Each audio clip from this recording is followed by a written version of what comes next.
Hey everyone, Mrbillberry here, author of Embracing the Flame, and I am so excited to be here tonight working with my friend Joyce. We are going to go through a basic fire handling and manipulation workshop, and in particular, one of the reasons I'm so excited about tonight, Joyce is not only a 200-hour YTT, yoga teacher trainer certified instructor, she's just about to complete her 300-hour to be a 500-hour yoga instructor, so she's just about to graduate. And I'm really excited to hear her take on fire manipulation and how it could correlate to some of the principles of yoga. All right. Hey, y'all. Yeah, thanks for that awesome introduction, Bill.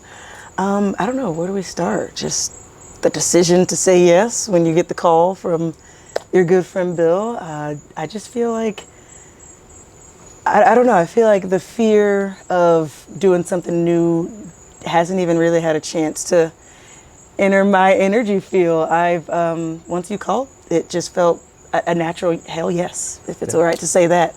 I had no questions. It just felt like, okay, let's try something new. Yeah. You trust him without a shadow of a doubt. There's no question there, even though it's like, do you know that man enough to say that? But I do, and nothing has gone wrong, if you will. So I was gonna say, so we can go back in time a little bit. So I've had the honor to be invited to Bella Prana, which was my home yoga studio. This is where I really grew up as a yogi over in Tampa. And since graduating from the 200-hour program myself and becoming an instructor, they've been bringing me back to talk about some of the more esoteric aspects of my own journey, just with my heart condition, being a sword swallower, and some of the just unique connections I feel I've been able to make between my career as an entertainer and with yoga. And that's where I met Joyce, because we met because you were in your 200 at the time. yes. Yeah, but that was one of my earlier times teaching, and we connected there, and now I'm over in St. Pete, which is not super far away, but it's far enough away we don't get to hang out all the time. And we've just kind of connected through the internet a number of times, and just your enthusiasm and excitement for things. And once I knew of course, the second book is now out as of today. Literally today is the day that it dropped. Yes. And I wanted, thank you. And I've been wanting to teach more and from a yogic perspective. So that's when I reached out to you and said, hey, you want to try this? And you did come over one other time. And you got to do just a couple of basic fire handling. We were really shy on time. We were looking at the garden and playing with chickens and everything. So she has had just a little bit of training, but I'm excited to see where we can take you in tonight's session. Yeah. Talk about a lead with that, Bill. Book came out today, it dropped today, and you just want to throw that in like it's some small thing. Congratulations. Thank you. It's good stuff. There's a reason we're here. A couple reasons we're here. Yeah. Yeah, there's something about meeting you at in YTT and training. It's very interesting. Fear is something that unfortunately has controlled me for a long time. And being able to support someone and to know that you're there and you have their back does something for me. And I remember looking my friend Saudi in the eyes, and you were walking around. I was so excited. I was like, he did it. Oh my God, he did that thing that he just told us for the last like 5 or 10 minutes he's about to do. It's that one is probably by his navel because it was the longer one. All of that was happening, but even louder than that were 2 eyeballs that all she could do is stare at me. Her name is Sadi. She travels and does similar work, but on ice skates, cruise ships and all. And there was something about her needing my support, and instead of being able to witness who I knew was roaming around the room, you did actually end up coming up to me at one point. I was there to support, and I was like excited to know that even if I fell, I wouldn't hit him, so he's not going to get hurt because of me or anything. But yeah, I was actually introduced to you through fear, support, all the things that I think actually supported the yes and what led us to this moment. Yeah. Well, so one of the other interesting things along those lines was, because of my performance background, I've had a lot of people come to me for performance coaching and performance training. One of my students is just about to go on cruise ships. And for years now, because I've been doing the yoga teacher training for years now, I've been saying, I really want to roll this over and do this more in the yogic style and Eastern philosophy. And I kept saying that, but it just, it takes as long as it takes for you to realize something. And I'd been saying that for so long, and then I don't remember what I'd posted, but you said something super encouraging, and I went, it's been staring me in the face this whole time. You're just, enthusiasm and excitement is so contagious. And I thought, why have I not asked Joyce to come over and do one of these? I think you would love it, for one. And I wasn't aware of your relationship with fear at that point, but I know for my own self, my own life, there were tons of things I was afraid of. And I think particularly today, and everyone is on their own journey, but I feel as if when I was a kid, and Gen Xers kind of get beat up for this, we were kind of rough and tumble, and if you were afraid of something, your friends were like pushing you to embrace it, to get into it, to overcome it. And if I hadn't overcome a lot of those fears, I would not have had the opportunities and lived the life that I have without that prodding and pushing. And I won't even say that it was always healthy. Like, it was probably too much at times. But I think the flip side is we've swung the other way now, to where we almost, not we, but I mean just society in general, has sort of an attitude of, we can nurture our fears and let's embrace them. And there is a balance. And I don't think it's here or here. I think it's somewhere in the middle. And I think this is such a wonderful place where we can come together in a controlled environment and do something. It's a very simple message that we're told at a very young age. Fire's hot, fire's burn, fire's dangerous, don't play with fire. And we're also not saying play with fire. We're handling fire, we're manipulating fire. We're stepping into it in a controlled way, in a controlled environment. There's a fire extinguisher just outside. We've got water system right over there to back it up. We've got all of our safety measures. And we step into this safely and cautiously, mindfully, and we discover. So that's what I think. Because when you touch a torch, well, your nervous system tells you that burns, and technically it's right. Technically it is burning. But the difference between touching a torch, which is burning, yes, you're getting burned, but you're not being damaged. You grab a hot skillet, you're seared, you're instantly damaged. That's why the nervous system has to be so fast, because it isn't able to make a discerning judgment of whether this thing is going to instantly damage. It just goes hot, let go. There are moments where we can overpower that and explore and learn. And this is one of those places where with a torch that has been dipped into fuel and it's burning, yes, it's hot, but you have a window where you can manipulate that without being damaged. And well, for me, this is fifth limb. Fifth limb of yoga is pratyahara. It's denial of the senses. You might see the yogis who are meditating and a bug is crawling on them and they just ignore it. They don't move. Or you have an itch. Have you ever had an itch and just and just said, nope, I'm going to just chill. May or may not have one right now. Yeah. Wait, don't do it. Don't do it. Yep. Pratyahara can be, and I think fire eating, we don't have a lot of strong evidence for fire eating specifically, historically, but there's fire walks and there's all these different rituals for fire. And have you ever seen the video Kings with Straw Mats? Kings with Straw. It sounds really familiar. So it is on YouTube, and you kind of have to get past, because it's documentary style, but it's shot on old handheld cams. It's a little rough.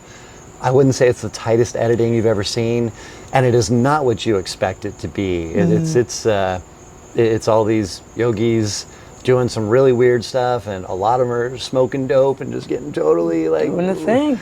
All right, well, sounds like a video I need to see. Stay tuned for that response. Well, it's not what we in the U.S. think of as the holy yogi, and yet they're just having.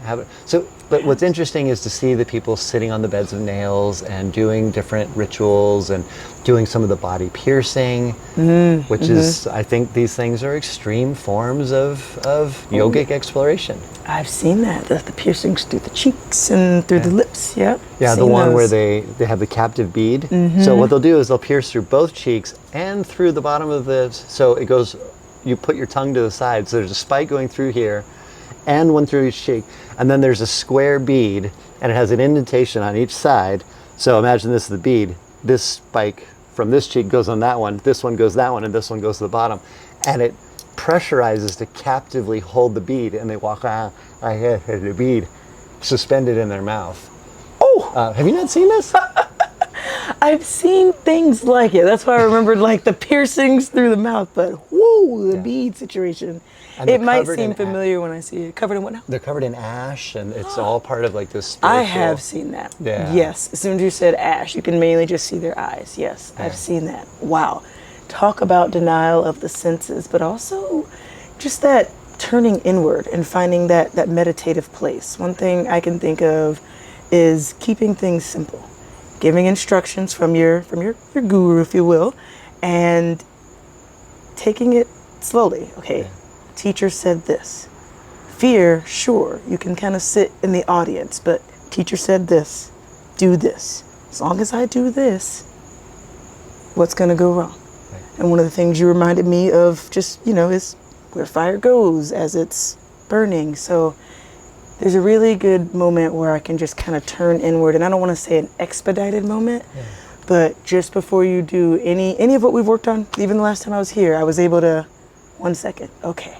But I didn't feel rushed. It was a genuine internal moment, and I found it every time. And if you've seen any of that footage, I freaked out pretty much every time as though it was the first time. You were excited. It was. I'm still excited. I almost feel like I was here like 2 days ago doing that. And how long has it been now? It's been a couple weeks, yeah. It's been a few weeks, but yeah, there was something about it. So the meditation kind of comes in, but also the pranayama. I am very good at not remembering to exhale. And so the training to be more intentional about the exhale, really send it out, really make sure it's doing its job. That's another thing that's very helpful when, even since I haven't even shared this with you, but since hanging out, since learning, what I have learned, I've actually paid a lot more attention to the breath. And a little TMI, but it's helped just kind of move things around in the body. And even my son is reminding me, Mommy, breathe. And so there's like this moment where you see the belly go in and out, very intentional, full breaths in and out. So a lot more mindfulness around the style of breathing I'm doing, and even just kind of being with the breath, noticing it. One of the things I've noticed lately, I promise I'll shut up, the texture of the breath, how deep it is, how wide it is, how damp it is. It's been a lot has come from one session. And I feel like I've had a million sessions with you, because I'm not one of those people that when I see you, let me say that again. You're not one of those people that I see and just kind of scroll by because, I know what I'm going to get. There's probably just going to be another stretch, another fun, cute outfit doing a downward facing dog and some other crazy thing. My outfits aren't cute. I'm cute. Don't get me wrong. Don't get me wrong. That black is slimming now. Those little not sweater vests, but those vests you have on with the cummerbunds, something about them. Something about that suede. No, there's just, I know that, if I'm on a scroll, and there's just another layer actually, working on my relationship with technology. Every time I come here, my phone is nowhere to be found, but I learn about 40 different technologies. But also, if I'm going to use this thing, if I'm going to be scrolling, be productive. And Bill is somebody that I know I'm going to learn something from. And every time I see your face, there's just this pause, like, stop right there. You know that face. Full disclosure, you know that mustache. But stop right there. Listen to what's going to come in the next 10 to 60 seconds or so. Thank you. So there's something about stopping and listening. There's something about remembering the breath. It's almost easier, thanks to you. I don't know, with your support. I don't know, but Everything adds a little more piece to the puzzle. Just layers. I just feel like some layers just coming together. Thank you for that. I'm still excited, despite like fire being fire. I'm just still excited. Let's do it. Well, so I was just going to say, I love that you were talking about the breath, because, and people sometimes think this is silly, but the first thing you have to do is learn how to extinguish the torch just by blowing it out. And it takes a surprising amount of It takes some support, y'all. yeah, to actually blow out one of these torches. It's got fuel on there, it's got accelerant, it wants to stay burning. So you can't see it, it's off camera, but I have an ammo can here in a metal can. It's totally sealed. So I'm gonna dip a couple torches, move it off to the side, and then we'll actually let you practice doing a couple of just blowouts. So Go easy on me, y'all. Go easy on me. you're good. Now, Bill, did you happen to make, I know you're working on some new torches, but all the torches you work with, have you made most of them at this point, or So most of the all of them? So most of the torches we'll be working with today, I actually made. These ones with the square shaft are some of the oldest ones that I've had the longest. But yeah, I've got a guy here locally who's now making torches, which is fantastic because the way he's doing it reduces the labor load a little bit. Because when I make these, it's a lot of work to do them the way I was doing them. It doesn't look like there's much complexity there, but it really is. So, do you have your lighter? I do. So here's one of the originals. I'll let you go and light that up. And Can I just say, working with an original Mrbillberry, I just, original work of any of yours. I mean, we were just working with typewriters. It sounds silly, but I'm honored when anybody wants to allow me to work with something that is an original anything. So thank you. Of course, it's a pleasure. So you feel how the shaft is square? I did notice that. So I think I have 2 of those left. That's it. Those are from my original set. Yeah. That's so cool. I'm just like cheesy as all heck, but that's really cool because I did notice there was a little difference. All right. Yeah, no worries. All right. It's time to light something. So here, I'll give you a little quick. You want to get that nice deep breath in, and then you've got to burst it out. And the other thing is, if you're too far away, you can blow all day. It's just not going to go out. You got to bring it up. Get underneath the fire where it's not as hot, and just really explode. All right. You saw that, right? You got it. My turn. All right. All right, let's do it.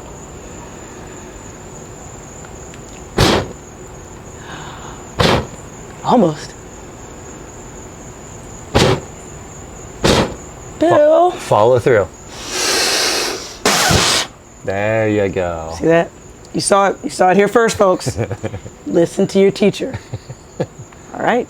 Isn't it amazing how just that little bit? There's something that comes with it almost. Like I just like, not tears for real, but like if I were in an emotional place, they could easily just be like, yeah, I did it. I just did that. And just using the breath. Remember. All right, let's do it. And just one other thing. I know you're trying to stay away from the bananas. Okay, you know me. But see if you can bring it up over you instead of trying to get under it. Okay. So instead of trying to get under it, just bring it up over you. A little closer.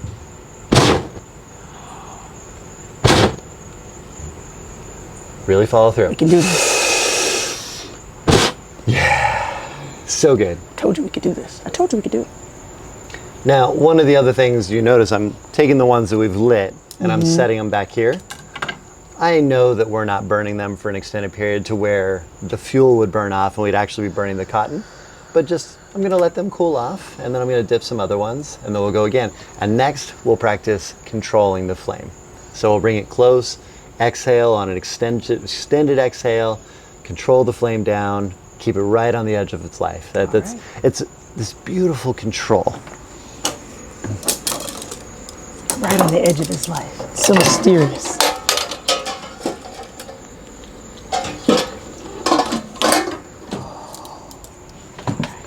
So we'll just do one at a time. So this exercise, nice deep breath in.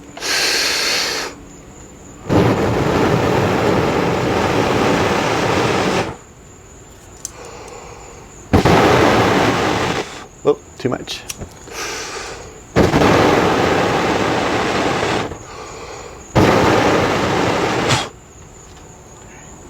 Once you get to about 30% of your air, put it out. I burned my mustache. It's so interesting because you reacted to that right as I was looking. Wow, he is bravely close to his mustache. That happen all the time. My angle was off just a little bit. No, I love it. It's trust in the self.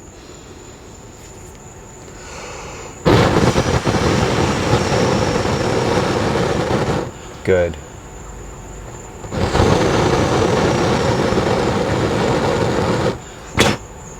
Perfect.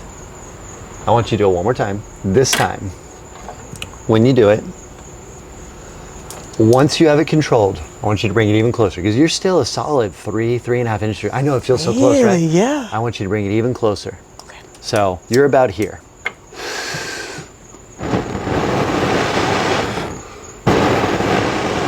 See how much closer I can get? Mm-hmm. And you're blowing all the heat away. You're blowing all the actual flame away. So go ahead.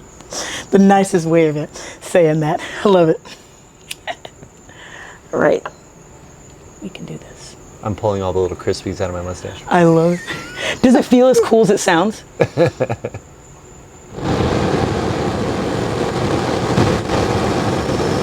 So good.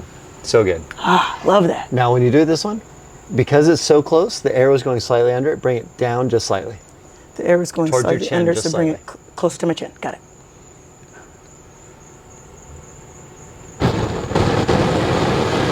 Good. Good. Ooh, Look at that. Too much control. So you see that? You just hit the sweet spot. It just Yeah. went out like that.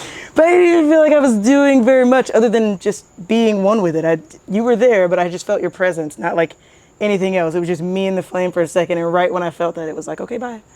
It was like a Mary Poppins. When your technique is perfect, everything becomes effortless. Your technique in that moment became perfect, so it was effortless.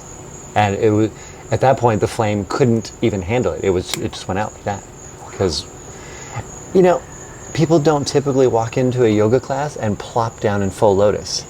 It's a progression. It's a practice. Same thing with this. I mean, Can't help but laugh or giggle because I just pictured that. And if we were to sit here and I said, I want you to blow out the torch 1,000 times. First off, that would be exhausting. I mean, not just like, oh my gosh, that's going to take a long time, but that would be exhausting. But if you actually did it, if you actually sat and dipped and extinguished, your breath control would be on point. And you would be better than just about anyone at blowing out a torch. And so then we take it to the next level and we do 1,000 finger touches or 1,000 transfers or that. I'm all about those fundamentals. My hand will no longer be white. What's that? The palm of my hand will no longer be white. Yeah, we get sooty. You're a little sooty, a little ashy. You go into almost any flow class and they're going to have you do Sun salutations. 1,000 sun salutations, but you just know that so well. Mm-hmm. And when you haven't done them for a while, or if you have an injury and you try to come back, you realize how important just those fundamentals are for your movement and body health. And yeah. Wow, it's so interesting you say that. I've actually been like, I keep telling myself I'm nursing some energy in my shoulder and finding those sun salutations. It's almost like since, I don't want to just keep saying I'm injured, but almost like since noticing that, using extra props and just the mindfulness has almost like zoomed in, like, yep, external rotation in the arms. So your shoulder, you know that you're moving it correctly. Otherwise, you'll feel that little conversation, that whisper will get louder. Okay, press back as you exhale. Notice that you exhaled when you did that press. Keep gripping the hand. Yeah. So interesting. I feel just literally in this last week or two, I feel so much more mindful of the movements. A week ago, I could not do this without like just wanting to complain a little bit, you know, and it's probably like, yeah, no, don't do that for another couple hours, but I would still try it out, you know, no wimp. Yeah. But yeah, talk about that devotion. Talk about devotion, that daily practice. Well, and recognizing that what you can do today is perfect. And it doesn't matter if it's different from what you could do yesterday or what you could do before the injury or before the, not saying you're injured, but just, just meet yourself where you're at. Yeah. Yeah. What's possible today? That's one of my favorite questions lately. What is possible today in this moment? What's possible? Yeah. Let's find out what's possible. Speaking of possibility, We so were thinking the same. the next thing to explore is just heat rises, so of course I can bring it very close, and then ultimately just give it a little tap.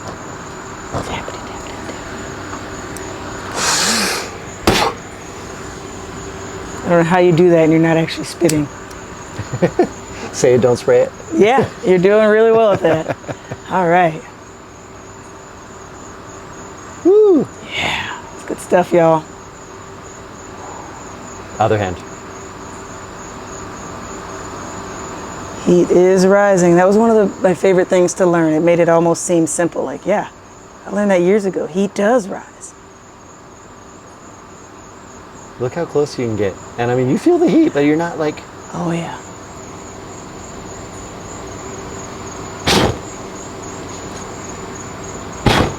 Almost. Getting closer. There it is. Good. I see you.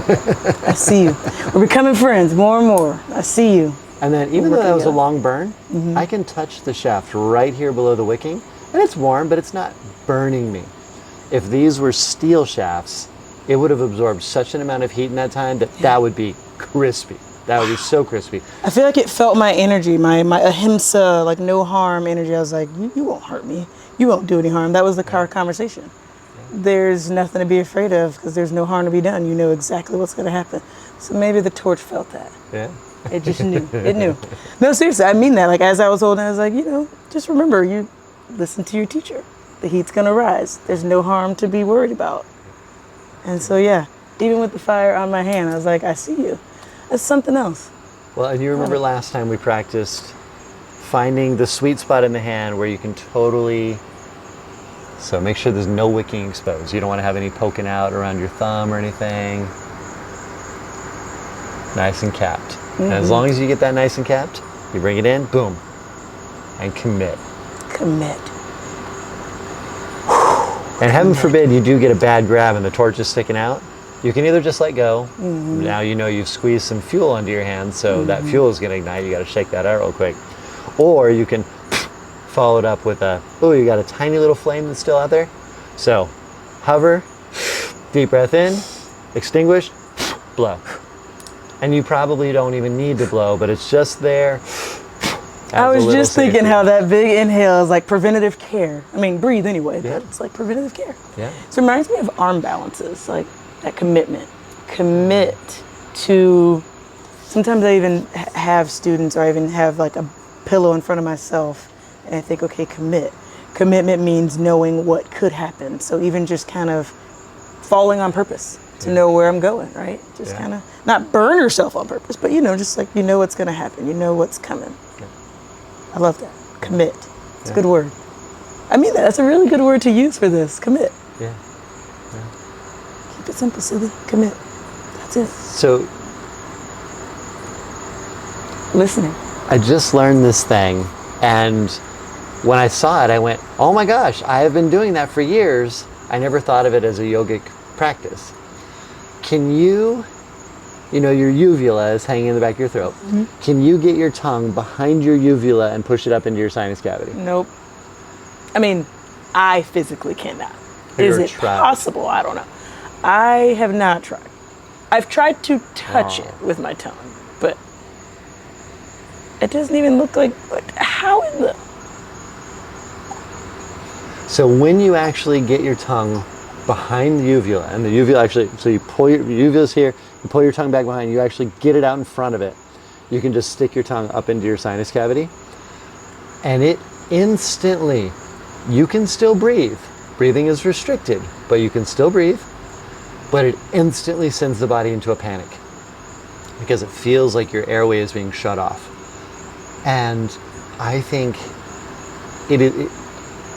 there was a Sanskrit name for it. So it wasn't like somebody just came up with it. I went, oh my gosh, that's a practice? I had never thought of it that way. I just, something I did. And I thought to myself, wow, the way it sends you into a panic, if you can learn to control that, if you can get your tongue up into behind the uvula and breathe into control and stay in control, it is perfect training for sword swallowing. It sends your body into a panic in the exact same way as when you're swallowing a sword. So again, this ties in the principles that I've been saying.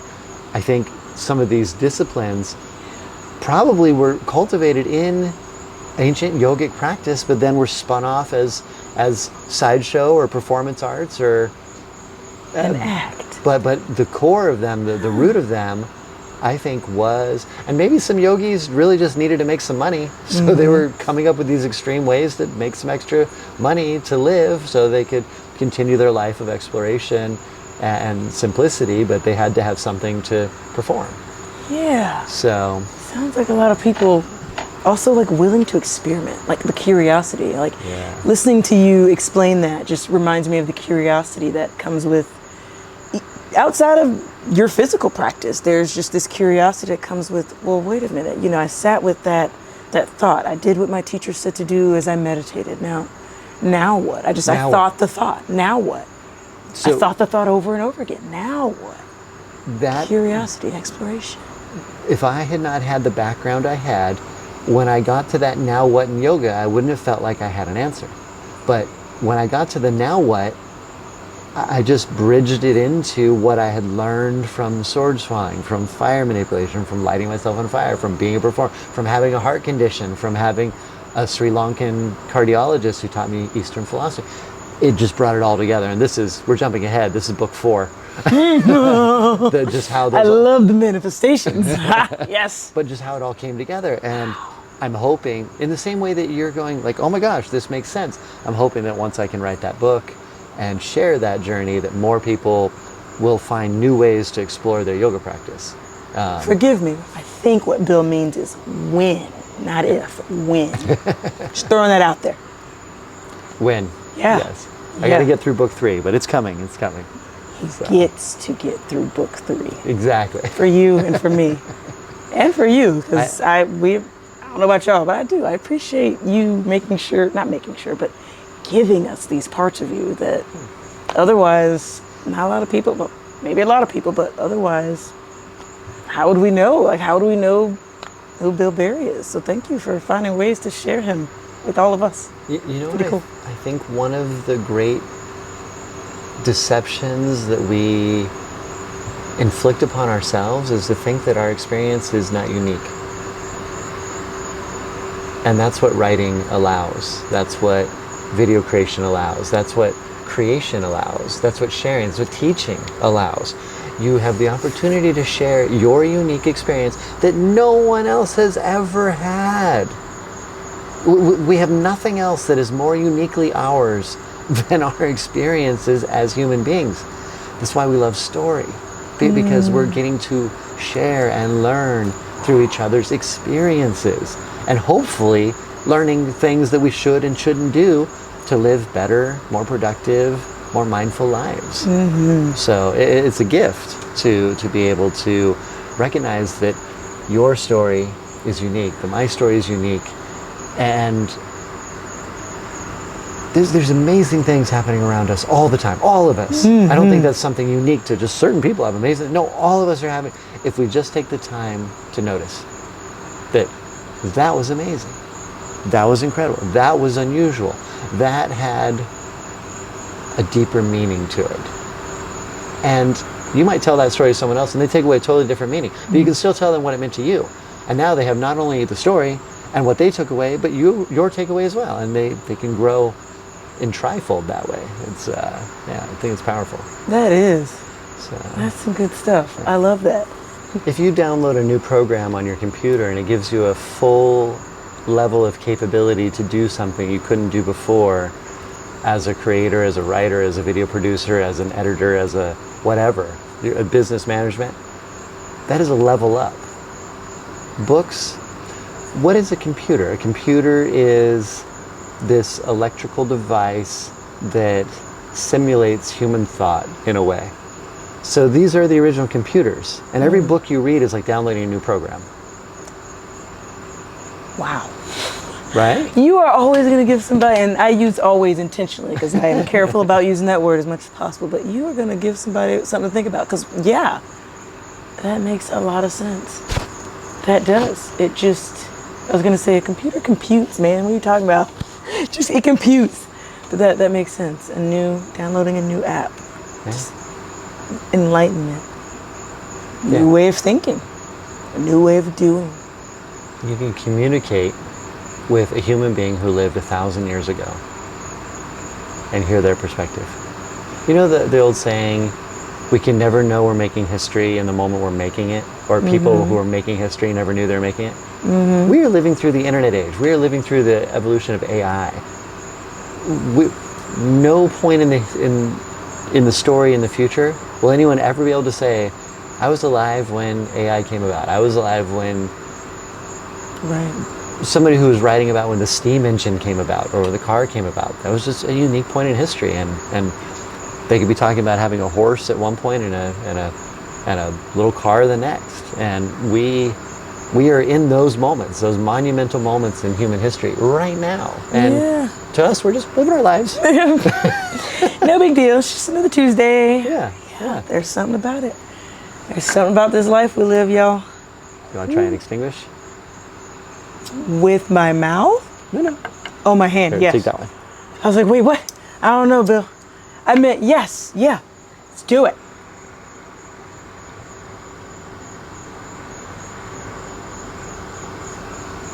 Camera, speaking of technology, you saw what you saw, but I saw it with no lens, just natural lenses, natural oculus.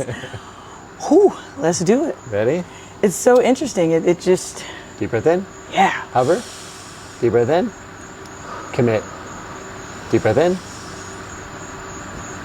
Blow. Ooh. I meant blow. There's a tiny bit on the end. I wasn't thinking about this side. I was thinking about the top. So what happened there? Doubt. So I had it, and I was like, wait, is that blue? So I doubted that I had it done, and instead of using that breath, I went back into, it almost feels like fight or flight. I went back into like survival mode, kind of like, what do you do when you see fire? You do that thing you're supposed to do whenever you see that thing. So you just hit on so many important points, because what happened, Joyce grabbed the flame and she left a tiny little pocket of wicking out the back. So even though the vast majority of it went out, there was still this tiny little piece that burned for you can see the liquid in. a tiny bit longer. Not a ton longer, it still went out, but long enough for that one little spot by your pinky to go, ow, ow, ow, ow, ow, that hurts. And then it went out. And it's probably still, I'm guessing from my own experience, it's still stinging a little bit. It's, as soon as you said that, it stopped, but yes, it was. It So was just like, don't do that again. And now you're thinking, I'll probably do my next extinguish with my other hand.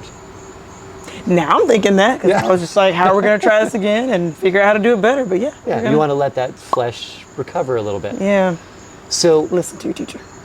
So this is, again, why we want to have that breath ready, because now that that's happened, you've had that experience, now you see where that breath comes in handy. You'll be even more prone in the future to be ready to blow that out. The other thing is, you said, because it didn't just go out, you didn't have just that flash of, oh, I'm touching fire, now it's gone. You had that, oh, I'm touching fire, now it's, oh, no, oh. And the fight or flight, the panic started to kick in.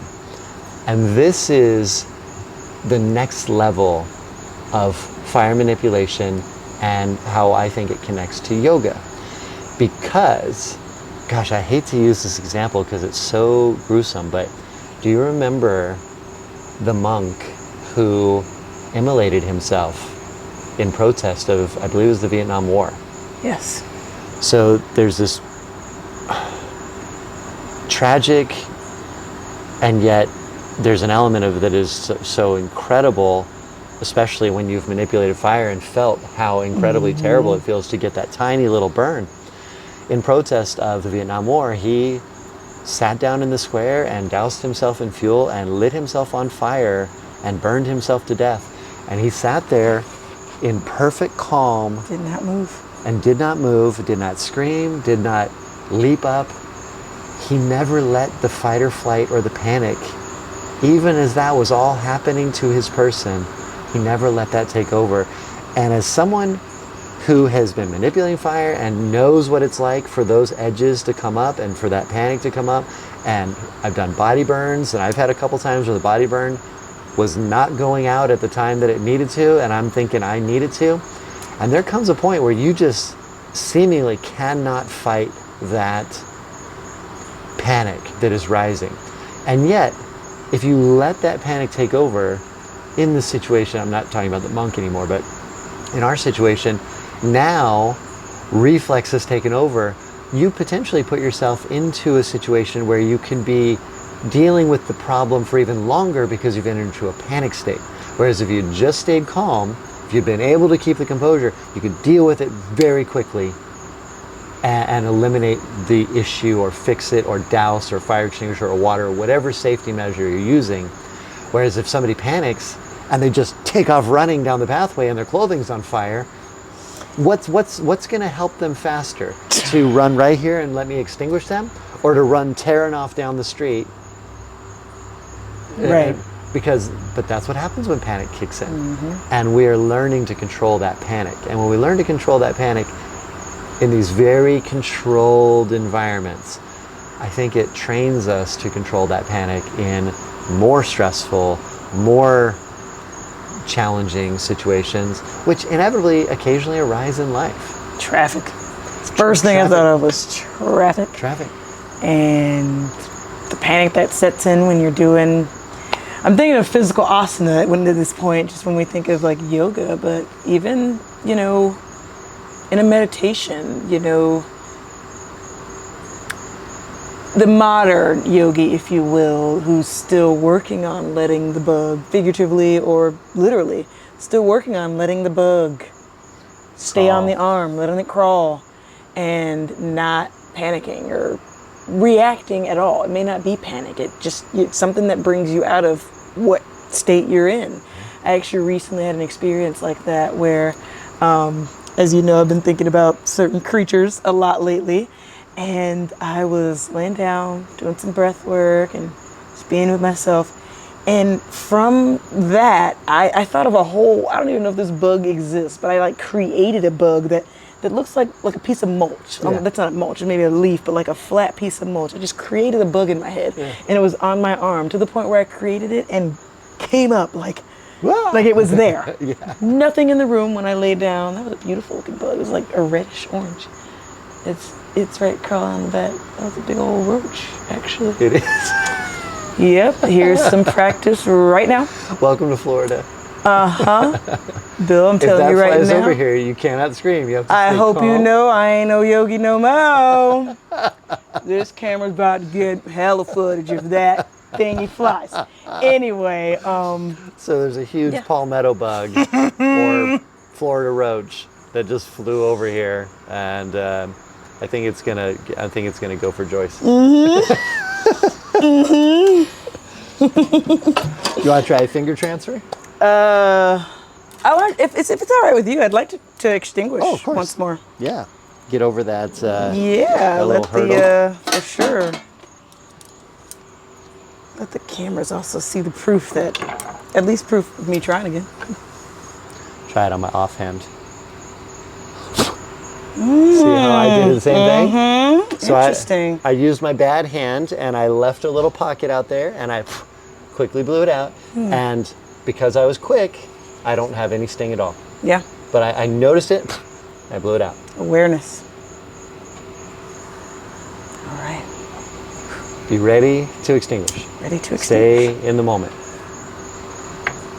Just hovering for a Deep minute. breath in. Good. All right, we did it, y'all. It's real. You can do it too. You can do it too. All right. This is a big torch. Yeah, it is. That was interesting. It almost like you said, dot, dot, dot. I was like, how in the world did you do that? Interesting little cadence there. Okay. Speaking of cadence, that's a whole nother conversation I'd love to explore with you. Cadences, just thinking of some of the guy actually we looked at earlier. Just something about his cadence. I know it's gonna get a little hot, y'all. Don't be like me. Good. Almost. All right. Good. Yeah. Very good. There's almost like a confidence that came with that. I'm not just saying that because there's a camera on. Yeah. Once again, it's just Do it again. Let's do it again. do what he said. It's gonna be gone in a second, even if you still see blue. But yeah, speaking of I don't know if it's safe to talk about it. It's still kind of in the realm of what we're talking about, performance and what's his name? The silent man.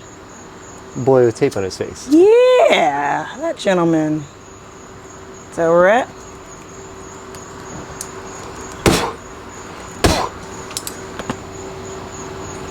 That's where we're at.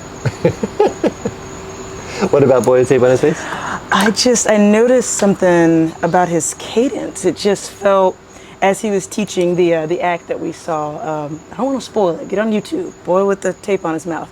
But the act that he taught, performance rather, that he taught without saying a word, there was something about it that reminded me, actually of a post that you posted. With my training I'm in right now, Ashtanga, specifically Ashtanga style of yoga, you posted I think it was Patabi Joyce actually, doing Yes. a series, the second series. It was the second or third series. It definitely wasn't first. It might have even been third or fourth. Incredible yoga moves. Yes. Very extremely incredible yoga moves. But it's just like watching that here earlier and thinking of that, there's just something about the cadence, and it's not like a constant, just da da da, not a constant like drum beat or metronome necessarily, but in the world of what we're doing, there is somewhat of a like a human metronome going, an imperfect human metronome going, that it's stuck to, even if you correct someone's foot, or in the case of the gentleman with the tape on his mouth, he was able to pick on people for fun, all kicks and giggles, but he was able to pick and poke and notice things on windows and just kind of keep back right to it. Got right back to the video like nothing changed. It was comfort, which you're experiencing right now in two ways. One is with the flame. 1, 2. And the other is, how do you feel right now being on camera compared to how you did when we first started and we first turned them on? Definitely still just as excited, still trying to stifle some of that, but I don't know, I feel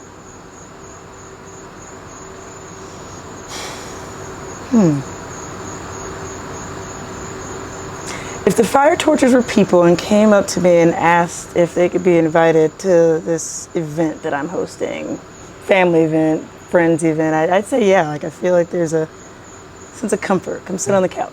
Yeah.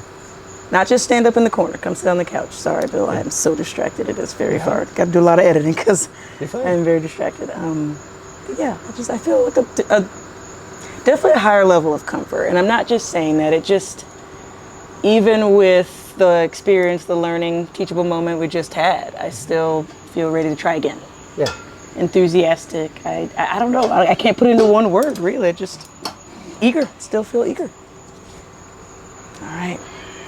And the other part is, when we first sat down, you were like, oh, we're on camera. Yeah. But then... I've almost forgotten they're there. Yeah.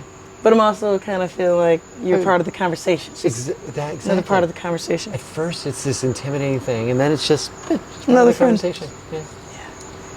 I can't lie, Bill. Before you light, I can't say I know which hand I trust right now to do So I'll do it its in my job. offhand. So I squeeze the one that is not lit to get a little feel on my fingers. Squeeze. In place. Squeeze. Capture. Place. Let it out. Squeeze. Capture. Place. Let it out. All right. Which one do you want lit? This one.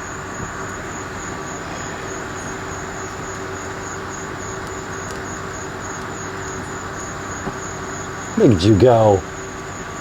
First try. As soon as I committed, there was nothing else going on but that.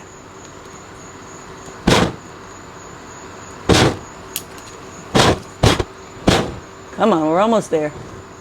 They're getting relit.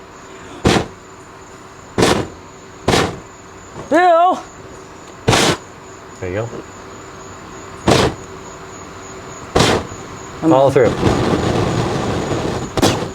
I tried to spit at it. Good. We got there. We got there. New challenge. Thank you for working with me. 2 torches at once. To blow out? You ain't just see. Y'all ain't. Listen to your teacher. Sorry, it's not on the paper. Look at you.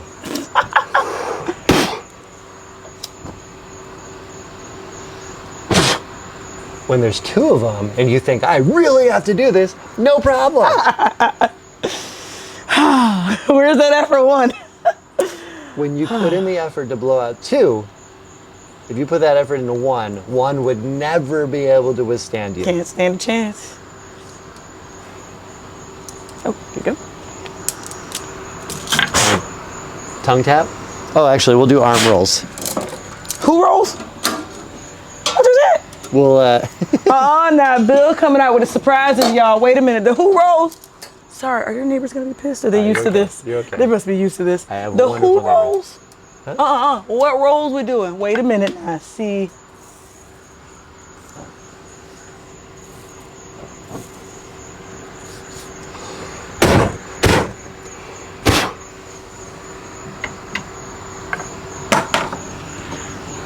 Ready? Hell no! Wait a minute, I heard your arm sizzling for a second there. Wait a minute, you want me to cook my damn? It just burns the hair off. I mean, I guess that saves a trip to the waxer, but Bill, wait a You're minute. just gonna go and just slide it down your arm. First of all, y'all be ready for your teachers, because you didn't even mention that last time. You ain't never mentioned no hair, no rolling on the arms. Ain't no technique or nothing, just roll it on your arm, Joyce, no big deal. It's gonna be fine. Yeah. Ready? You ain't my first response. It's still a hell no. Even with the bug Commit. spray? Even with the bug spray? I have bug spray on. On your arm? Yeah. On the same part of your arm that you... Y'all, listen. One thing about yoga and fire and challenge, it's gonna bring out whoever it is you think you hiding. Cause boy, my Lake Wales came out for a second. Hold up, wait a minute. Bill, you ain't invited to the party no more. Man, you want me to roll this on my arm now? I'm just getting around to the idea of extinguishing it with my mouth. You want me to roll this on my arm? Have you ever seen homunculus? Do you know what homunculus is? Nope. Homunculus is a little statue of the human body, but every part of the homunculus figure is sized or proportioned to the number of nerves in that part of the body. So homunculus has huge hands because there's a ton of nerves in our hands. So you've been doing it in your hands where there's a ton more nerves, a ton more sensation, a ton more feeling, and yet you're hesitant to do it on a place that has far fewer nerves. It's funny. To watch, I understand. No, I understand. It's interesting to me that this is sort of a wah, as compared to some of the other things we've done. Because last time we actually tapped it to your I was tongue. about to and say, you were this fine. flame has been on my tongue, but I'm over here like my mouth or my arm. What?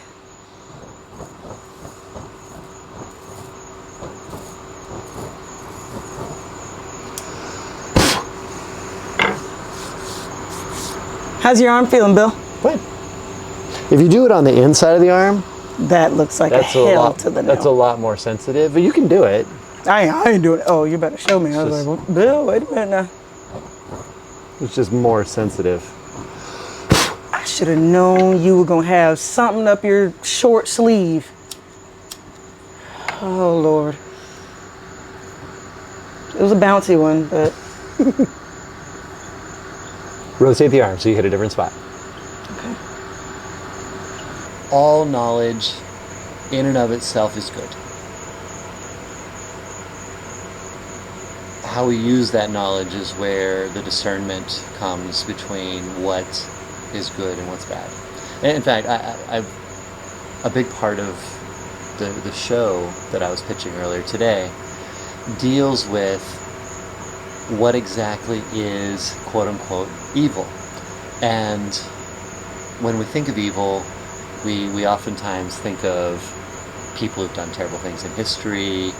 We attribute this.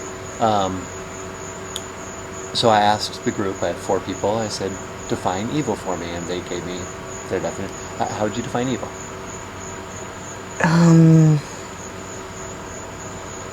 Wow, I've never thought of how to define evil.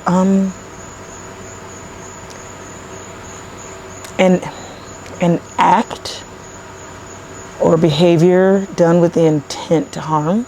So, is a Somali pirate who lives in poverty and is getting no support from his government or his or her government, and there are no facilities and they're starving, when they climb into a canoe with an AK-47 and they take over a container ship and they take the crew hostage, are they doing evil? Whew. Or are they surviving? Yeah, the second one. Yeah, I think we said it at the same time. They're surviving. So... Wow. And if in their culture, if a young boy, to be a man, has to murder someone, if to be a man he has to rape someone, is it... I know I'm getting into some like intense stuff, but is it evil?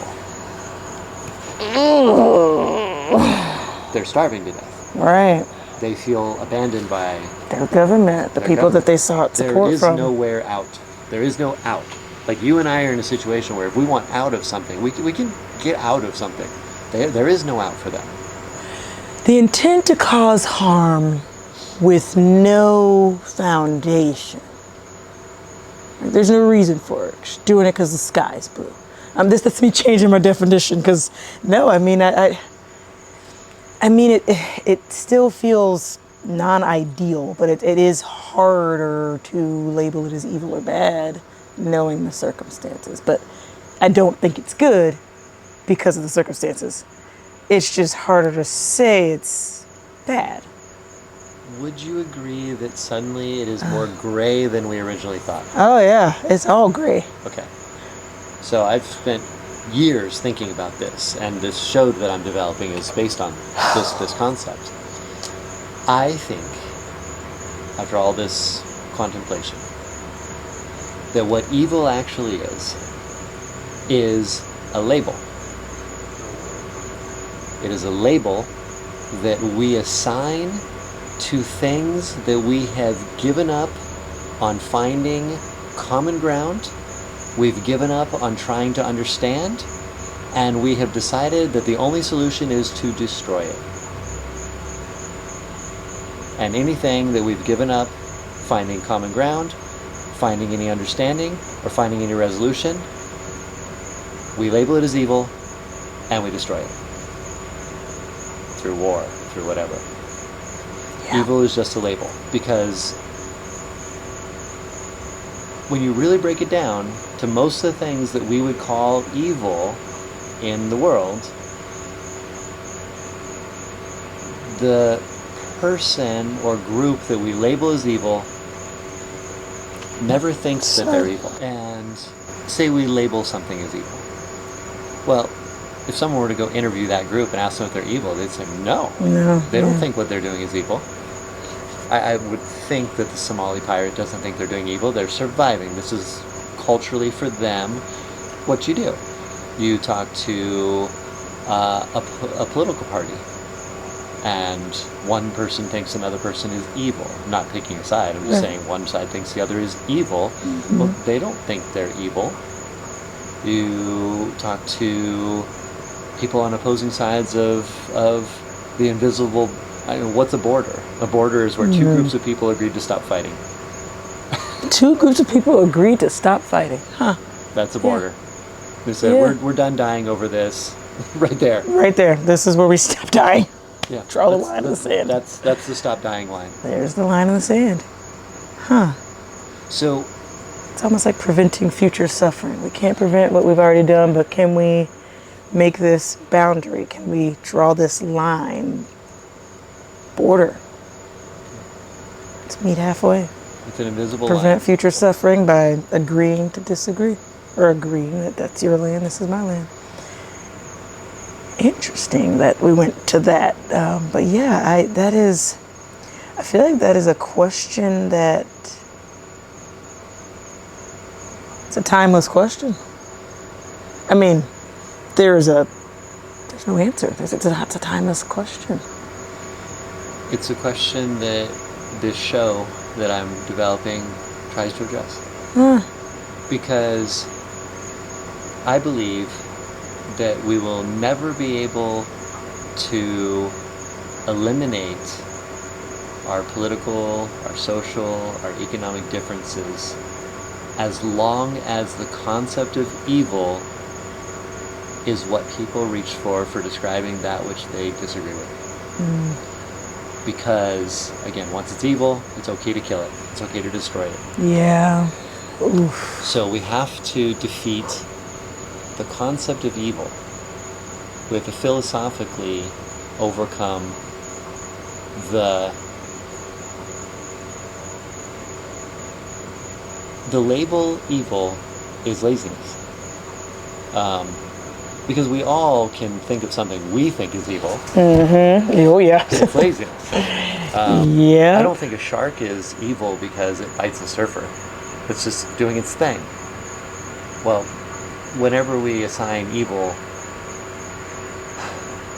it's so hard because you look across history and the most defining thing of all of history might be war.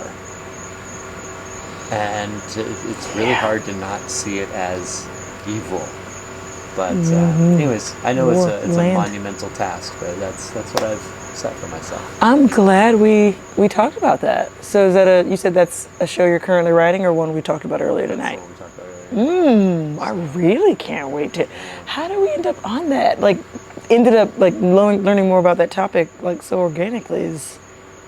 That's just how we got here, because this is how all of our conversations go. Even from the day we met, I feel like it was more of a silent conversation. Like, you hugged me and you left, and it's been history from there.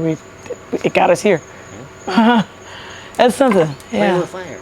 Playing with fire. Now we're playing with fire. Don't play with it. Manipulate. Handling with fire. And we're throwing in with, because I like to talk too much. Let's see that tongue transfer. Tongue transfer. Handling with fire. Remember, before you tap it, deep breath in. Not while the fire's in your face. Deep breath in. Ah, ah. Ah, ah. You don't have to go ah, ah. One of them is lit, right? One of them will be lit. Yeah. One of them is being lit. Okay. So put one torch in each hand. Oh, actually, you're going to just tap. Ah, ah. Ah, ah. Ah, ah. So yeah, right now we're just tapping on the tongue again? Is that what we're doing? Okay. One time. Oh my gosh, you could totally do a transfer in it. Blow it out. Especially when we just pick it up and do it. All right, let's try it. So, ah, ah. Nope. A little faster. Oh, so close. Oh my gosh. Ha ha ha ha! She did it. That was so good. Oh my gosh, so good. Really good. Not only did you retain the flame on the tongue, but after you tapped the second one and pulled it away, you still had a flame on your tongue after the second tap. Like, it stayed and then... Oh my gosh. Yeah, really, it's like ebony ivory. I'm a Pisces, so I'm just like ebony ivory. We are fire and water. We are friends. We're such good Do that friends. one more time? Yeah, absolutely. That's fun. That was so awesome. Believe it or not, you can handle fire and describe it as fun, because I wouldn't describe it as any other thing. The irony is, once you get to where you can actually do stuff off the tongue like that, you can work off the tongue way longer than you can work off the hands, because it self-lubricates. Put the bigger one on your right. There you go.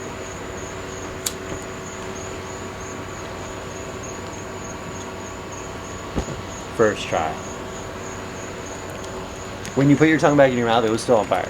Really? Yeah. I love this. Nope. Okay. I told you we'd be friends. I told you we'd be friends. This is not something I'm doing for the camera. This is something that I've been doing lately, talking to more than my plants. Just talking to me, we could be friends. We could do this. We can do this. We can do this too. So now,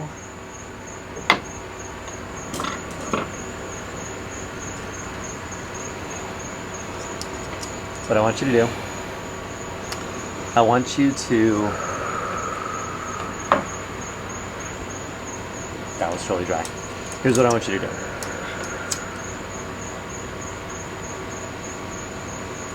What I want you to do, I want you to stick your tongue out. I'm going to do it with one that hasn't, so you have a clean one. Here's what I want you to do. Tongue out. I want you to touch the tip of the torch to the tongue. And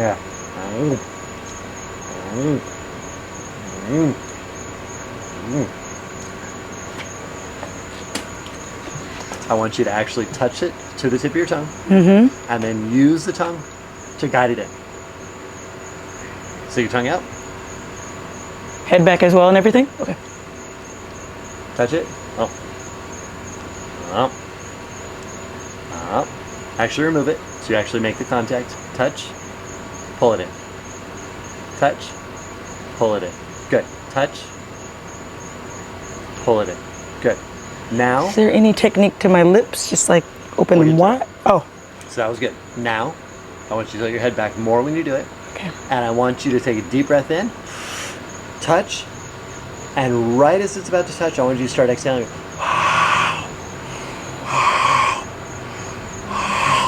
So as it's going in, you're exhaling because you're going to blow all of the heat away. You're going to blow you're going to deaden the flame.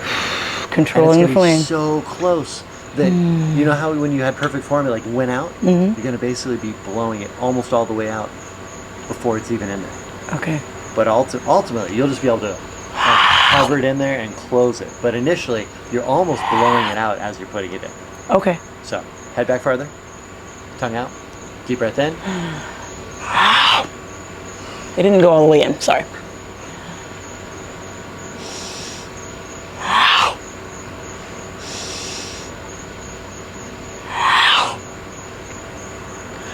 Now.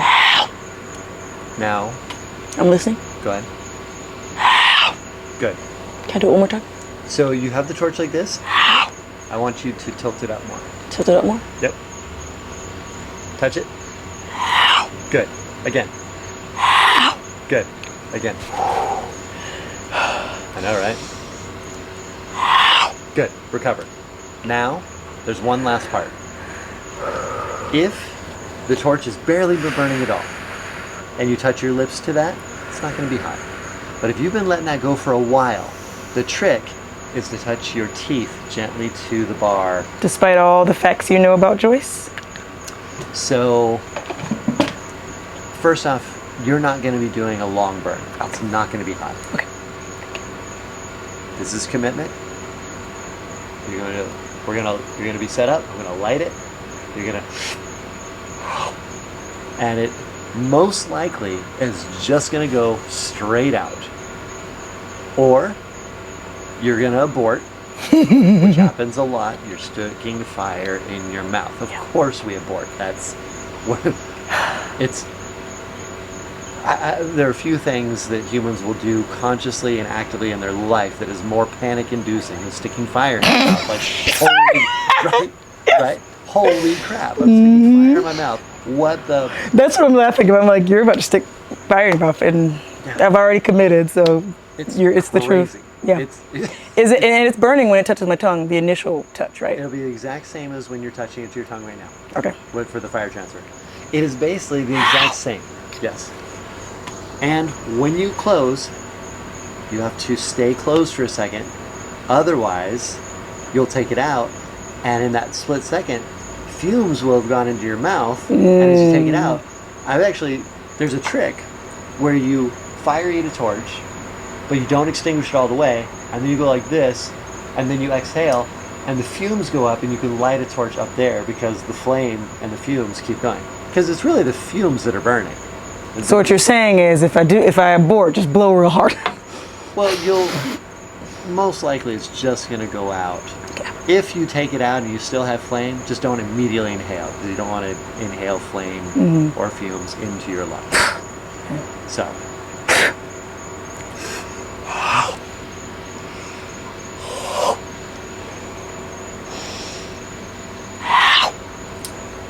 Lips or teeth? Now, if you're going to do teeth, gentle. Gentle. You don't want to bite down hard. So I can do lips, I just got to be ready. Okay. Well, I would say do lips because it's not going to be hot. I'm also going to give you this itty bitty baby torch. Now, it's far less intimidating because it's teensy, but the fuel will burn off faster. So if you hesitate for a little while, we have to stop, blow it out, redip it. Not a problem. Okay. But it's just, I'm just letting you know that that's the trade-off. If you've got one with a lot more fuel in it, that's why people who do this professionally, they've got wickings double or triple that size. They're huge. Oh, like thickness, you mean? Yeah. Oh. I mean, they're gigantic. Yeah. So that makes sense. it retains more fuel. It stays cooler. Yeah. So the irony is that it's almost, if you're doing a very fast burn, this is way better. But if you're going to do an extended routine, you actually want more torch on there. So you're recommending I start You're here? going to start with this Okay. because we're going to light it and you're going to go. Tell me when you're ready.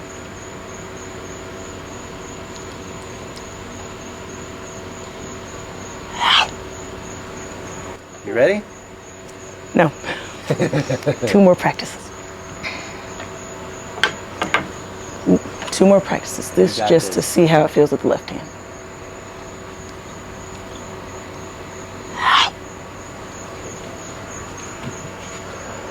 You've got this. Totally got it.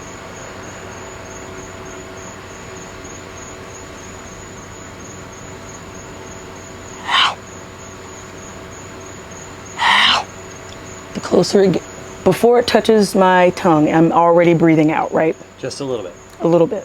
So more like that hot breath in the morning kind of thing, just like a. Yeah. So the reason, and you could actually touch your tongue and then start the exhalation. It's just if you're already exhaling a little bit, it makes it a little less intimidating because the exhalation deadens the fire. Just like when we control it, it's already going to start to reduce the amount of flame, and that's going to feel more accommodating.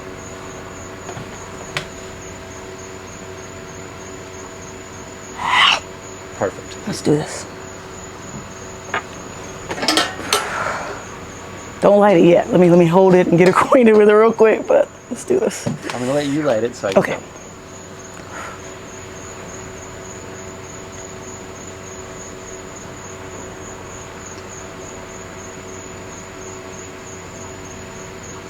You got it. There you go. Just like you were doing before, you've got it. The worst case scenario is you bail out and no big deal. We'll blow it Just out. go. Okay. You can do this.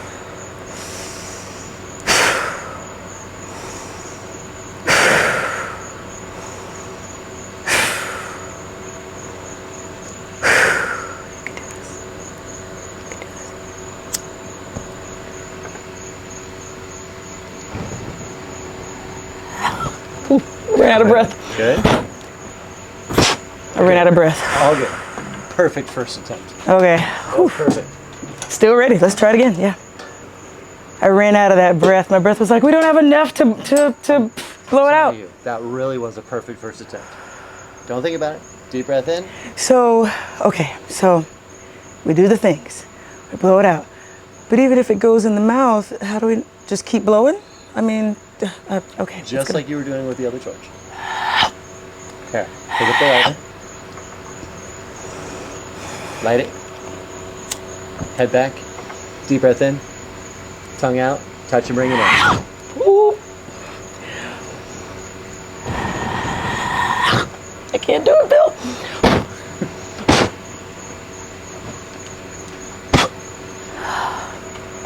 You can do it. You can do it. What is it? What is it? It's scary.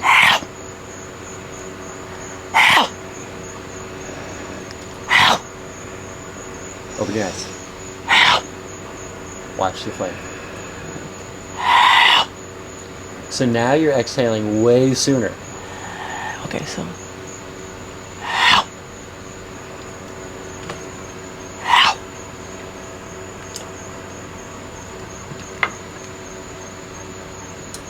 Actually, again, this is the one that wasn't, this is the one that isn't fueled. Okay. Or it has very little fuel.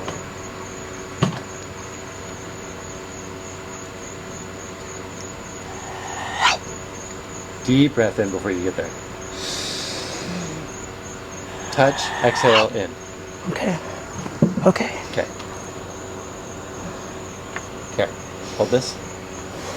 Pretend to light it. Deep breath in. Oh, sorry, I took it slightly. You're good. Light it. Tongue out. Touch. Good. Tongue farther out. Tongue farther out. And this time, you're putting it in, you're taking it right back out to set up again. Hold it. Hold it. Put it in, hold it, take it out. Set up again, hold it. Train yourself to hold it. I think what I'm trying to figure out is, in my brain, is like, do I let my tongue do extra? I'm forgetting that it's gonna be out before my tongue gets to do any work to help me out with the rest. My tongue is trying to think of, back up, be back up. Do you remember the first time you floated in crow? And you're just like, oh. As soon as you commit, that's what it'll feel like. You're like, oh. Look your teacher in the eyes. It really helps. And it's just something I do, but it helps me. Look your teacher as far into the eyes as you can and listen to them over and over again. Okay.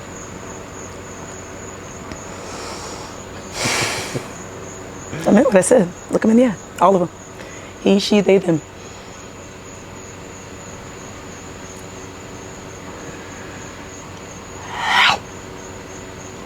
Good. Eyes open on the approach. I'm trying to memorize the, thank you, and memorizing the, because like with the tongue, it was I memorized it almost like a music. Dot, dot, dot, dot. I almost memorized it like music.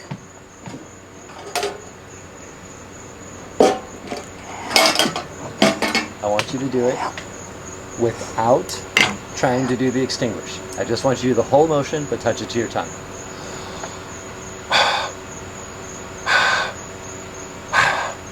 So bring it down. As you touch your tongue, exhale over it, take it away as soon as you're out of air. Got it? Mm-hmm. You can do that. Keep that. Perfect. How can I do that? And yes, it was hot. And remember to reset the saliva between each tap. One more time.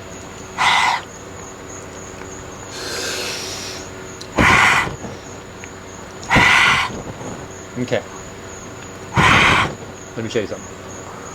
When I'm controlling it, do I go like this? Or do I go?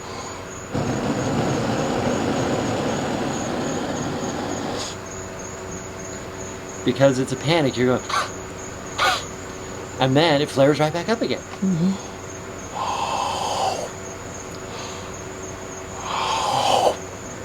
Extend that exhalation. Yeah. Get more time. That way you're reducing the flame for a longer period. Because you only reduce it for that long, it flares up again. It's like, ow, hot, hot.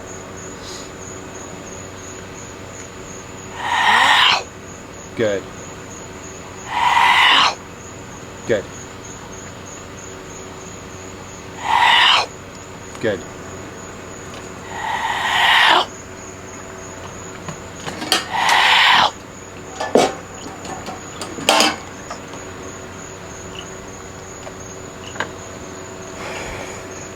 Don't think about it.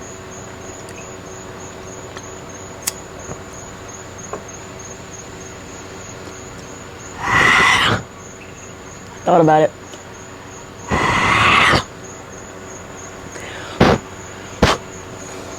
I'm thinking about it. I don't know how to get it past my teeth. Extinguish this in your hand. Deep breath in. Get ready to back it up. Extinguish in your hand.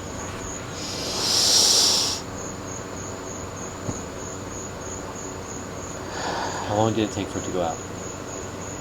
A little longer than my hand being closed, but it took no time at all. I didn't even feel the heat almost. It didn't feel hot. That was also a reaction to looking my teacher directly into his spirit at that point. Just, I'm thinking about it. As soon as you put it in there and just commit, the fire will be gone. It'll be gone like that.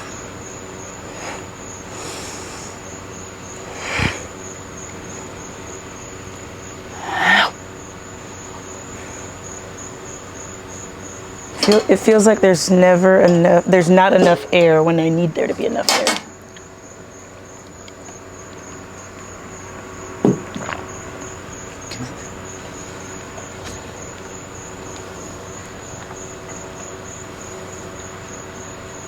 It's easy if you commit. Deep breath in. Holy moly.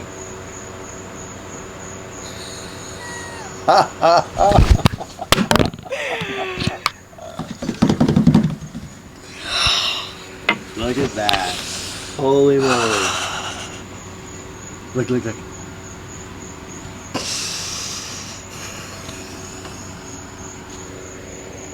You rock star.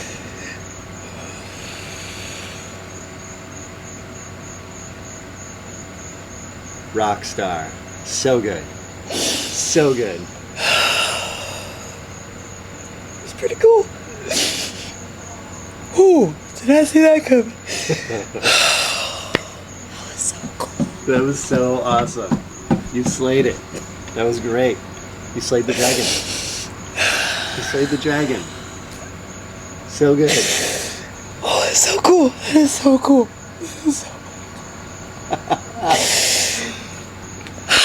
Scary, huh?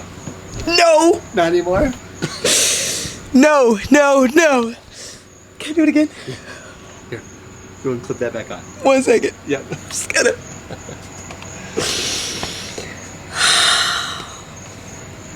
So good. You committed.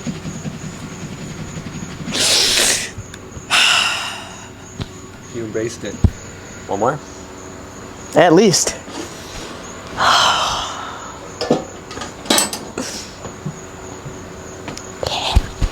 All right. Fundamentals. Same thing.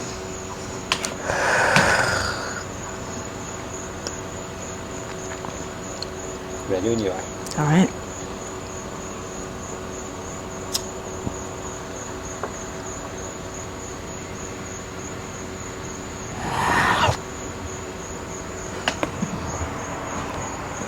What? Mm-hmm. There was like the tiniest bit of me that was like, nope. Yes! Gosh, we did it again. Can I do it a third time? Is that a thing? Can we do it a third time? Look at this. Good job. You committed again. And I saw that you wanted to bail it and you didn't. You still just went for it. It was good.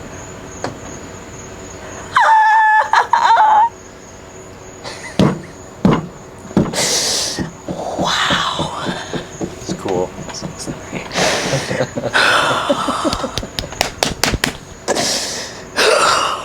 Crushing it. We just did that. I know you're gonna be like, no, you did it, Joyce. No, you did. We just. That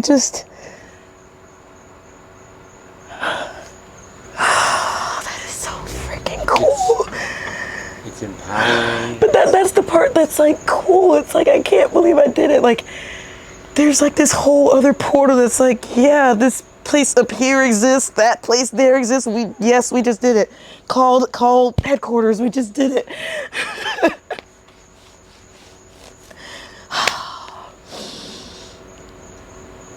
Wow, I cannot stop crying.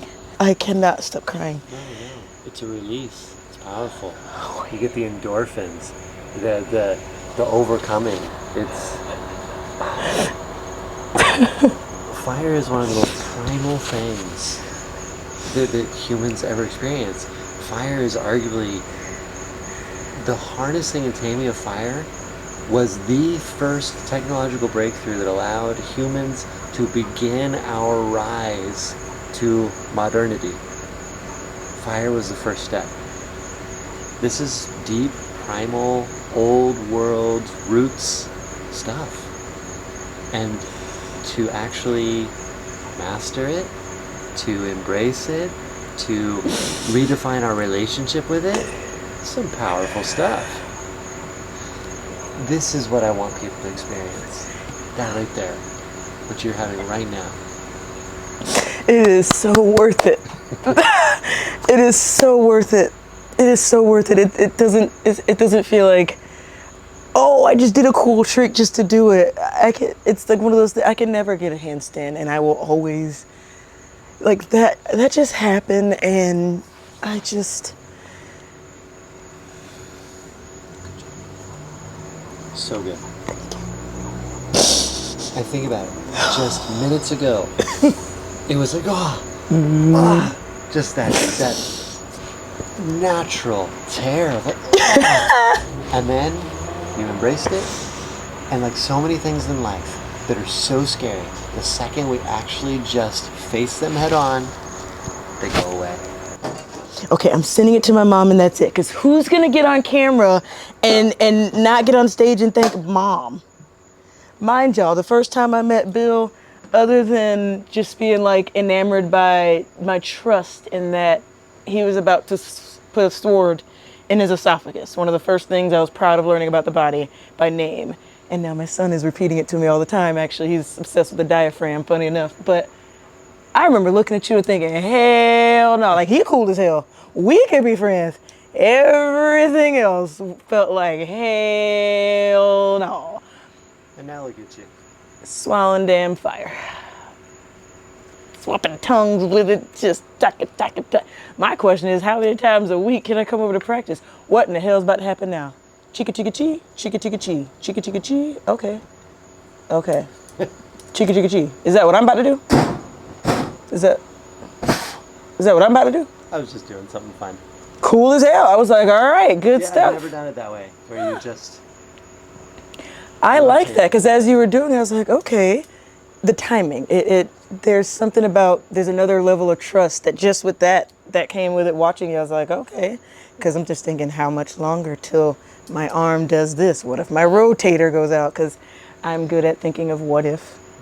There are moments where I stop thinking of what if, but I'm really good at thinking of how do I see the back door, the exit, in case someone walks in, figuratively speaking, and there, some shit pops off, you know what I mean? So this is something I talk about with creatives a lot. And if we sit and imagine every reason an idea won't work, we will always think of plenty of reasons why it won't work, so we just don't try it. In fact, there will be more reasons why something won't work. Strong reasons, logical reasons, good reasons. There will always be more of those than there will ever be of why it will. Mm-hmm. But when we focus on the ones that say this is why it will work, it does. Even though there's fewer of them, even though the arguments are usually less strong. It's where that old saying of those who are criticizing and judging shouldn't get in the way of those who are doing. Because the ones who are doing it are actually the ones bringing it about. There's nothing logical about eating fire. Let's be honest. There's nothing logical about this. If you sat down and tried to come up with all the reasons why this is a terrible idea, you'd have 50 things. If you come up with all the reasons why it's a good idea, it's going to be far fewer on that list until you achieve it. And then once you achieve it, you go, now I Tell them to give you a bucket. You'll find the reasons. Tell them to give you a bucket. They'll start pouring out of your eyes. Give you a bucket. I hear you. Yeah. I hear you. Want to do one more? Yeah, let's do it.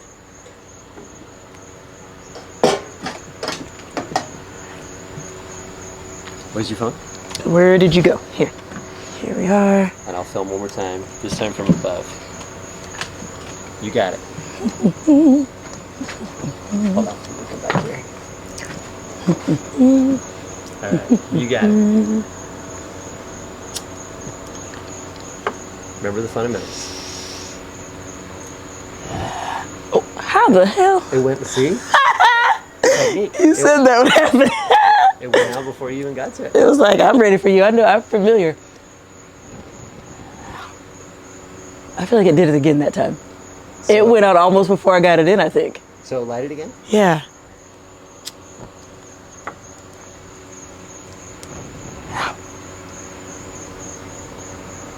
You have so much control already that you are now overcoming it before it even gets there. You just did it 3 times in a row. Like that. I only got 997 to go. Oh my gosh, I love my face when I did that. If for no other reason, I will never allow anybody to say swallowing fire is not logical. I mean, I hear what you're saying and I hear it. I feel in you, but it's like, I can look at myself on camera and laugh. I'm not cringing. I'm still just as excited for her who just did that and future her who's probably gonna do it at least 997 more times. Bigger one. It's a bigger one. That's a bigger one. That's a bigger one. It's the exact same. That's the difference. It's So the exact same. remember one thing. When it's bigger and you've just lit it, when you've just lit it, it has more fuel in it, so it's even cooler. The flame will be bigger, but it'll actually be cooler because the fuel is cooling. Mm-hmm. So even though it's a little bigger, you're totally fine. Okay. Fundamentals.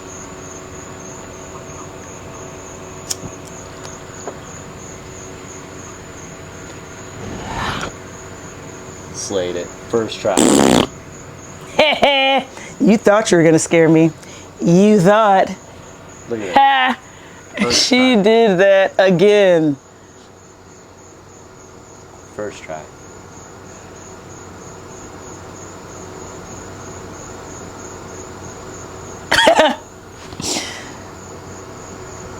I can't. I just want to keep doing it. That is so wild. That is so wild. Let's do one more.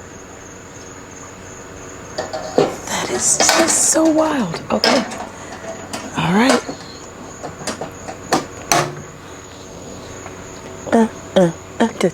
And I'll film from another angle. Whenever you're ready. Okay.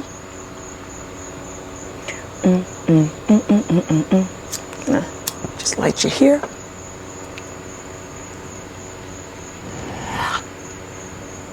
You did it again. I can't believe it every time almost. I'm like, you did it, you still did it. Okay, can we do it one more time and show Noah? Yeah. I always like to have him like, If I let enough see him fuel, see it. All right, Noah. You got it. Uh-oh.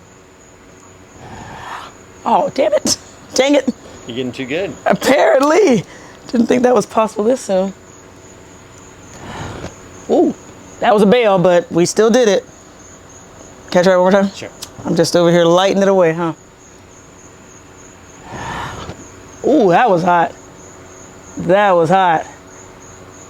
Like not in the sexy way, that was hot. But no, not in the burn way either. That was hot. So good. Look at Better that than your hand. I look like a duck from the side. I'm just like, We'll work on form. as long as you know. I don't even feel like my tongue is out far enough, Bill. I feel like whenever you first did the tap, my tongue, I was like further out. Like, I remember that from our first session. Yeah. Your natural tongue extension was more relaxed, and I actually was like, no, really get it out there, and I kind of forced you to get it out there. But you know, here I'm not really putting it out that far. Is that okay? you don't really need to. I was doing it more as if it's out further, when you touch it and you pull it pulls it in deeper, which increases the probability you're going to get it deep enough to really extinguish it. Because the less, we do it in the hand and sometimes you don't get it all. The last thing you want is to close your lips over the burning part and have the burning Just part, lips just burning, yeah. Yeah, you really want to get it in there. That is one of the things I saw earlier that I didn't want to tell you all about, but I saw that in my head. I'm like, huh. I just because I thought of that. I'm like, the tongue sits on fire sometimes from that video I saw. If y'all haven't seen that, so it's funny you say that. As weird as it seems. Can I handle fire while you talk, or is that not right? Let me re-dip the flame. I was just gonna like extinguish with my hand. Yeah, exactly. Let me re-dip. I'll re-dip a handful for you, and you just do a couple of fundamentals. You want to try the 180? Why not? Why not? I mean, you know what? Why not? If you're suggesting it must be safe enough to try. At this point, you have some fundamentals, so you can do a tongue transfer. It's just crazy to me that these are fundamentals, and like my body's on fire, and it's fundamentals. You know what I mean? Yeah. It's very crazy to me. But I mean, I love it. It's crazy to me. So think which one you want to grab and which one you want to light off of. Now see how, try the other way. Like this. Yes. So grab or transfer. Which one? I almost want to grab from here and then transfer here. So perfect. So you'll squeeze that, turn it over, grab to light, and come back to transfer. Okay. So Squeeze that one under there will be lit. and light and squeeze. Now remember, when you're holding it like that, when you're about to squeeze that, this flame's going to be coming right up under your hand. On my hand.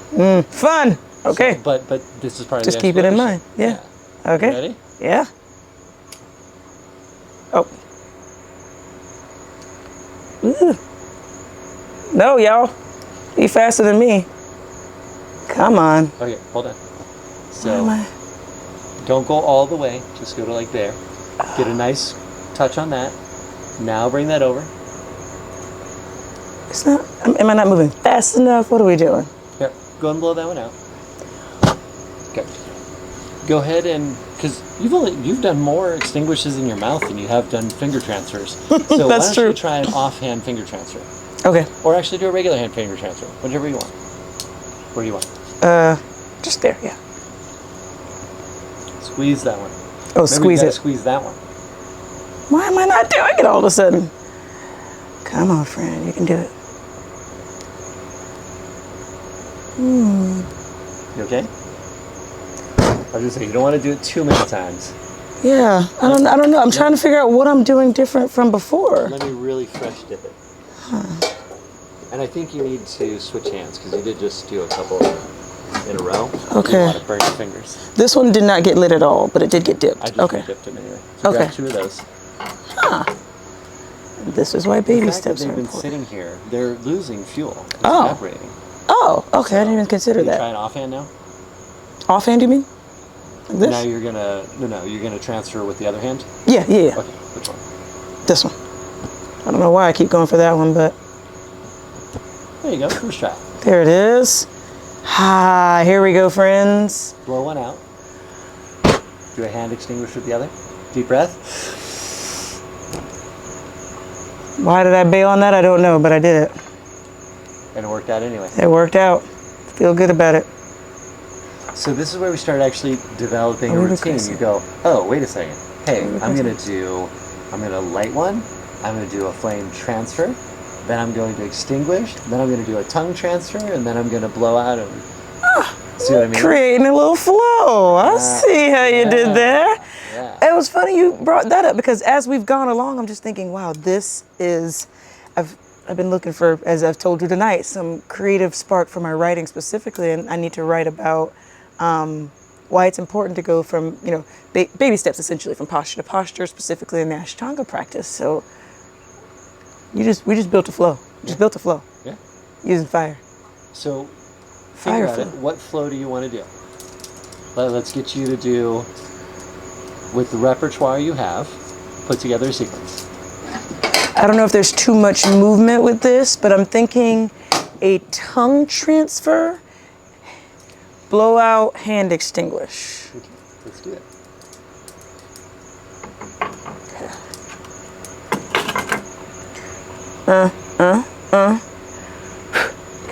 Put it down, extinguish with the hand. Okay.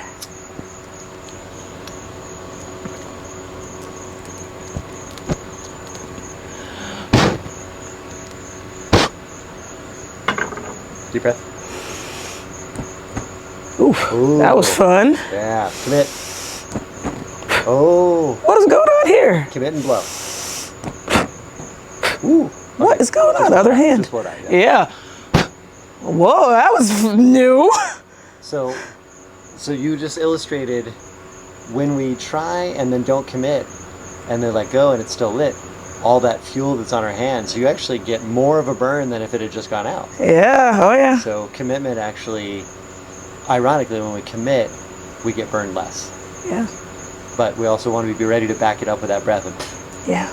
So What the we're other going thing through is this is the first time that you are forcing your brain to be like, I'm doing this, I'm doing this, I'm doing this, I'm doing this. Before you've been like, I'm focused, I'm going to do this. Now you're saying, boom, boom, boom, boom. You're requiring that level of focus, but dividing it across 4 actions or 5 actions. Yeah. So it's more taxing. It's By the way, something. we didn't train this. Respect. We didn't train this. Every time I've had you do the tongue transfer, I've just had you touch and go. This time, you took the unlit torch and you touched it to your own, just like we would do with our fingers. Yeah. You innovated that all on your own. Because I didn't tell you to do that. But that is a really good technique. So you touch the unlit torch to get a little bit of fuel, did that, lit, and then after you did that, I'm telling you, the flame that was coming off your tongue was like that long. I did feel a little bit, but it was like this, like, noted. Yeah. Yeah. There was no fear. I felt a little bit. I knew something was going on. I didn't know what it was, but that had to be what it was. One of the biggest little tongue flames that I've ever seen. It was up there.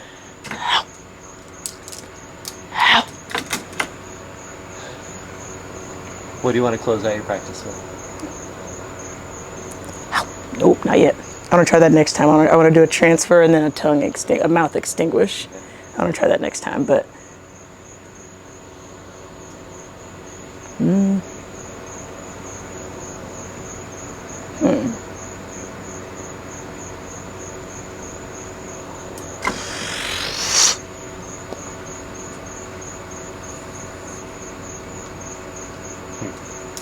was thinking about trying that one, but they're not fueled enough. Okay, I was over here thinking, that was my last one. I was like, maybe we just, and that's all, folks. Little Elmer Fudd. I was just seeing if that had enough fuel, and I definitely felt the coldness of the fuel, so I probably could have touched the torch to it and lit the other torch. Huh. Yeah. I would need some juice on my arm to do that if I were to do that, or just, you said drag the torch they're both across. fueled. Yeah. You bring this one kind of closer down into the hand. It's fueled. You take the other one, or maybe, let's say this one's burning and this one's not, but it's fueled.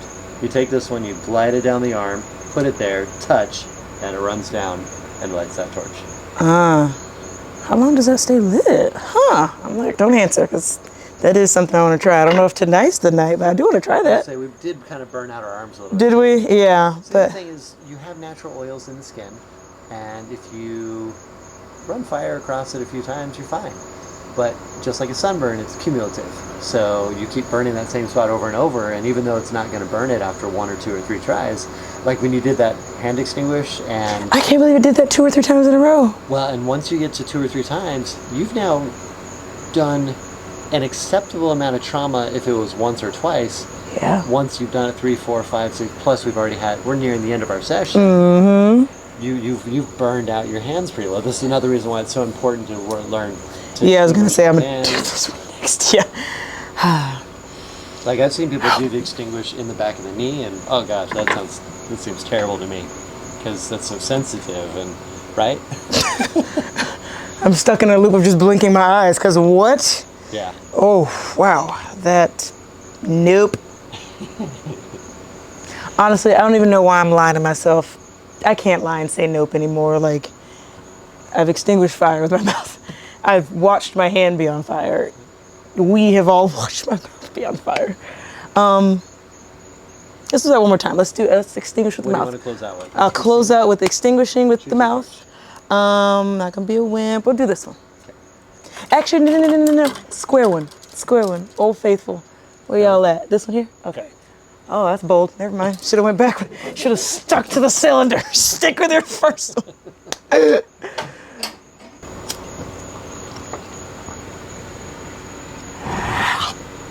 I still feel like it was out before. Was it not out before? That was good? I think you were good. You want to do one more? Yeah, why not? Especially when you offer. I know it's safe when you offer, instead of my eagerness. Sorry about the bail, self. Not you, self. Do you have any more in you? Let's do it. It's a pretty thick torch. You committed. Great. And I felt a little spice on the end. Bill, we did it! Like, I'm sorry, y'all, it's midnight. We did it! Jeez, we just keep doing it. Like, it just keeps happening. That's the thing about it. And I'm like, no, you did it again. Like,